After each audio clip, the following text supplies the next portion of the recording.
ಹೆಣ್ಣು ಮಕ್ಕಳಿಗೆ ರಕ್ಷಣೆ ಮತ್ತು ಅವಕಾಶಗಳನ್ನು ನೀಡುವುದರ ಜೊತೆಗೆ ಹೆಣ್ಣು ಮಕ್ಕಳು ಸಮಾಜದಲ್ಲಿ ಅನುಭವಿಸುವ ತೊಂದರೆಗಳ ಬಗ್ಗೆ ಅರಿವು ಮೂಡಿಸುವ ಉದ್ದೇಶದಿಂದ ಭಾರತದಲ್ಲಿ ಹೆಣ್ಣು ಮಕ್ಕಳ ದಿನವನ್ನ ಆಚರಿಸಲಾಗುತ್ತೆ.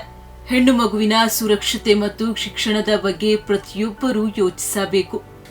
ಹೆಣ್ಣು ಭ್ರೂಣ ಹತ್ಯೆ, ವರದಕ್ಷಿಣೆ, ಬಾಲ್ಯ ವಿವಾಹ, ಅತ್ಯಾಚಾರ, ಅದರಲ್ಲೂ ಅಪ್ರಾಪ್ತ ಬಾಲಕಿಯರ ಮೇಲಿನ ಅತ್ಯಾಚಾರ, ಬಡತನ, ಅನಕ್ಷರತೆ, ಲಿಂಗ ತಾರತಮ್ಯ, ಅಪೌಷ್ಟಿಕತೆ ಮುಂತಾದ ಸಮಸ್ಯೆಗಳಿಂದ ಬಳಲುತ್ತಿರುವ ಹೆಣ್ಣಿಗೆ ರಕ್ಷಣೆ ಈ ಆಧುನಿಕ ಯುಗದಲ್ಲೂ ಅನಿವಾರ್ಯ.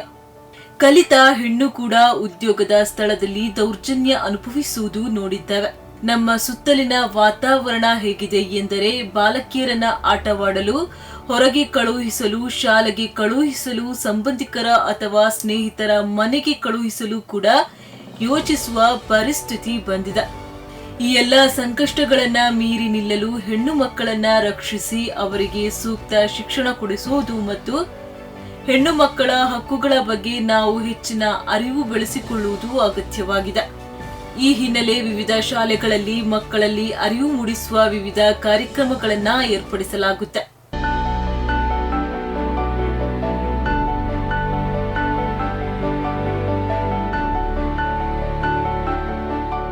ಈ ಹಿನ್ನೆಲೆ ಕಾನೂನು ಸೇವಾ ಪ್ರಾಧಿಕಾರ ಬಂಟ್ವಾಳ, ದಕ್ಷಿಣ ಕನ್ನಡ ಜಿಲ್ಲಾ ಪಂಚಾಯತ್ ಮಹಿಳಾ ಮತ್ತು ಮಕ್ಕಳ ಅಭಿವೃದ್ಧಿ ಇಲಾಖೆ ಬಂಟ್ವಾಳ, ಗ್ರಾಮ ಪಂಚಾಯತ್ ನರಿಕೊಂಬು ಬಂಟ್ವಾಳ, ತಾಲೂಕು ಸ್ತ್ರೀ ಶಕ್ತಿ ಒಕ್ಕೂಟ ಇವುಗಳ ಸಂಯುಕ್ತ ಆಶ್ರಯದಲ್ಲಿ ಬೊಂಡಾಲ ಜಗನ್ನಾಥ ಶೆಟ್ಟಿ ಸ್ಮಾರಕ ಸರ್ಕಾರಿ ಪ್ರೌಢಶಾಲೆಯಲ್ಲಿ ರಾಷ್ಟ್ರೀಯ ಹೆಣ್ಣು ಮಕ್ಕಳ ದಿನಾಚರಣೆಯನ್ನ ಬಹಳ ಅರ್ಥಪೂರ್ಣವಾಗಿ ಆಚರಿಸಲಾಯಿತು.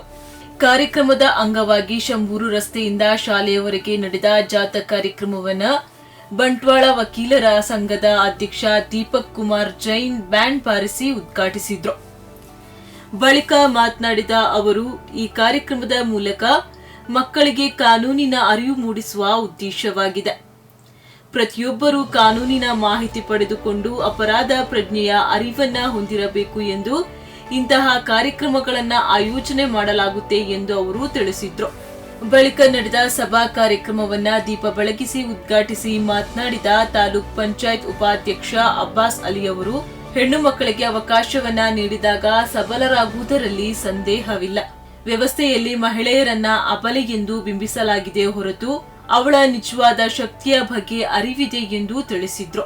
ಹೆಣ್ಣು ಮಕ್ಕಳಿಗೆ ಶಿಕ್ಷಣ, ಕಾನೂನಿನ ಅರಿವು ಸಿಕ್ಕಾಗ ನೆಮ್ಮದಿಯ ಜೀವನಕ್ಕೆ ದಾರಿಯಾಗುತ್ತೆ ಎಂದು ಅವರು ತಿಳಿಸಿದ್ದಾರೆ. ಆದರೂ ಕೂಡ ಈ ಕಾರ್ಯಕ್ರಮ ನಾವು ಮಾಡುವುದು ಒಂದು ರೀತಿಯಲ್ಲಿ ಅನಿವಾರ್ಯ ವ್ಯವಸ್ಥೆಯಲ್ಲಿ ನಾವು ಈ ಕಾರ್ಯಕ್ರಮವನ್ನು ಮಾಡ್ತಾ ಇದ್ದೇವೆ.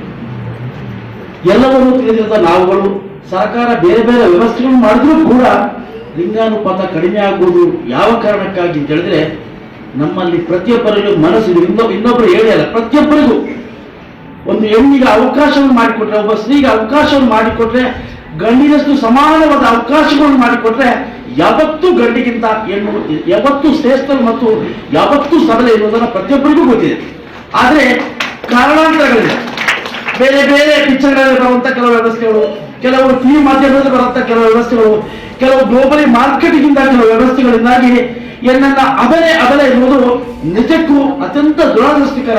ಇದೇ ಪರಿಸ್ಥಿತಿಗಳು ಮುಂದೆ ಹೋದ್ರೆ ಮಾನವ ಕೂಡ ಯಾವ ಕಡೆ. ವೇದಿಕೆಯಲ್ಲಿ ಕಾರ್ಯಕ್ರಮದ ಅಧ್ಯಕ್ಷತೆ ವಹಿಸಿದ ಗ್ರಾಮ ಪಂಚಾಯತ್ ಅಧ್ಯಕ್ಷ ಯಶೋಧರ ಕರ್ಬೆಟ್ಟು, ತಾಲೂಕ್ ಪಂಚಾಯತ್ ಸದಸ್ಯೆ ಗಾಯತ್ರಿ ರವೀಂದ್ರ ಕಂಬಳಿ, ಗ್ರಾಮ ಪಂಚಾಯತ್ ಸದಸ್ಯ ವಸಂತ್, ಸಂಪನ್ಮೂಲ ವ್ಯಕ್ತಿ ನ್ಯಾಯವಾದಿ ಶೈಲಜಾ ಸೇರಿದಂತೆ ಮತ್ತಿತರರು ಉಪಸ್ಥಿತರಿದ್ದರು. ಮಕ್ಕಳ ಹಕ್ಕುಗಳ ಸಂರಕ್ಷಣೆಯಲ್ಲಿ ಮುಖ್ಯವಾಗಿ 54 ಪರಿಚ್ಛೇದಗಳಿವೆ. ಅವುಗಳಲ್ಲಿ ಪ್ರಮುಖವಾದವುಗಳೆಂದರೆ 4: ಬದುಕುವ ಹಕ್ಕು, ಭಾಗವಹಿಸುವ ಹಕ್ಕು, ರಕ್ಷಣೆ ಹೊಂದುವ ಹಕ್ಕು, ವಿಕಾಸ ಹೊಂದುವ ಹಕ್ಕು. ಈ ಹಕ್ಕುಗಳನ್ನು 18 ವರ್ಷದ ಒಳಗಿನ ಮಕ್ಕಳು ಲಿಂಗ ತಾರತಮ್ಯವಿಲ್ಲದೆ ಪಡೆದುಕೊಳ್ಳಬೇಕು. ಈ ಜಿಲ್ಲೆಯಲ್ಲಿ ಕೂಡ ಹೆಣ್ಣು ಮಕ್ಕಳ ಬಗ್ಗೆ ಜಾಗೃತಿಯನ್ನ ಮೂಡಿಸುವಂತಹ ಅವಶ್ಯಕತೆ ಇದೆಯಾ ಎಂಬಂತ ಸಂದೇಹ ನಮ್ಮ ಜನರಿಗೆ ಬರ್ಬೋದು.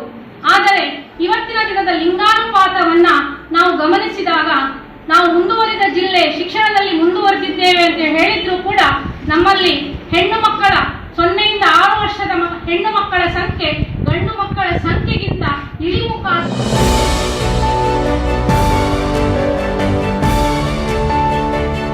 ಕಿಶೋರ್ ಬಂಟ್ವಾಳ, ಸ್ಪಂದನಾ ನ್ಯೂಸ್.